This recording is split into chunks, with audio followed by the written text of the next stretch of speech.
What if everything you've been taught about African history was wrong? What if the narrative of a blank slate continent, a land of victims, was a myth crafted to erase the truth? Today, we're diving deep into the suppressed reality of pre-colonial African civilization, a story rich with technological innovation, powerful kingdoms, and fierce resistance to colonialism. This is not a tale of passive acceptance but one of resilience and autonomy. Let's begin with the cradle of innovation. Around 1800 BC, in the lush forest of the Central African Republic, craftspeople firing ceramics accidentally discovered iron. This wasn't a borrowed technology but an independent invention. These African metallurgists created the world's earliest iron-smelting civilization separate from the Near East. This innovation laid the foundation for the Bantu migration, a monumental movement that reshaped the continent. Between 2000 and 1500 BC, the Bantu people spread agriculture and metallurgy from West Africa across the south and southeast, fundamentally altering Africa's ethnic and linguistic landscape. But Africa's history isn't just about migration and technology. It's also about powerful kingdoms and empires. Take the Kingdom of Kongo, for example. When the Portuguese arrived in 1441, they encountered a sophisticated state ruled by King Zinga Nkuwu.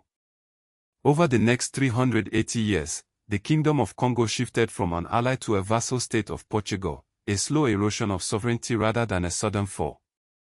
Then there's Ethiopia, the only African nation to successfully resist European colonialism during the scramble for Africa. In 1896, Emperor Menelik II led Ethiopia to victory over Italy in the First Italo-Ethiopian War. This shattered the myth of European invincibility and inspired anti-colonial movements across the continent. But Africa's history is also marked by tragedy. The Atlantic slave trade, initiated by the Portuguese in the 15th century, devastated the continent. Millions were forcibly taken, destabilizing political structures and making Africa vulnerable to European conquest. By the 19th century, the Berlin Conference of 1884 partitioned Africa among European powers, increasing imperial control from 10% to over 90% of the continent by 1914. Yet, Africa's story doesn't end with colonization. The 20th century saw a wave of decolonization, culminating in the Year of Africa in 1960 when 17 nations declared independence. However, the legacy of colonialism persists, shaping modern conflict and political instability. From the Second Congo War to resource exploitation, Africa continues to grapple with the consequences of its colonial past. But let's not forget the triumphs. The Bantu migration's linguistic legacy lives on in nations like South Africa, Kenya, and Tanzania. Ethiopia's independence remains a symbol of resistance.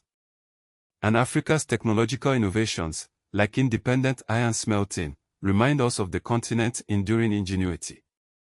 So, what really happened in African history? It's a story of innovation, resilience, and resistance. It's a story that challenges the myths and reclaims the truth.